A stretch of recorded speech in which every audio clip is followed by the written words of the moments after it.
একটা পরিস্থিতির প্রেক্ষিতে বা একটা সময়ের প্রেক্ষিতে কিছু দু একটা তথ্য হয়তো আমাদের কাছে অনেক সময় আসে, অনেকগুলো সত্যতা আমরা পেয়েছি।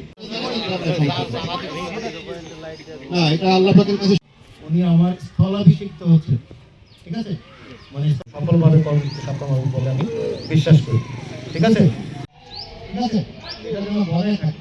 আর কিছু প্রশাসনিক কিছু উনিও যথেষ্ট পরিশ্রম করেছেন এখানে, এবং সার্ভেয়ার আমাকে বা আমাদের বিজিবির জন্য হ্যাঁ বলেন, অবশ্যই সাথে সাথে আমাদেরকে জানাবে।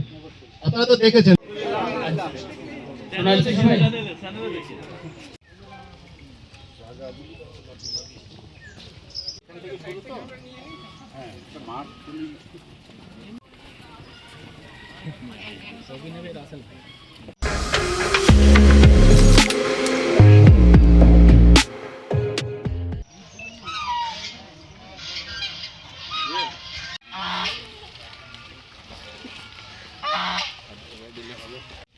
আমরা বিজিবি, আমরা আমাদের কাজটা আমাদের পেশাদারিত্ব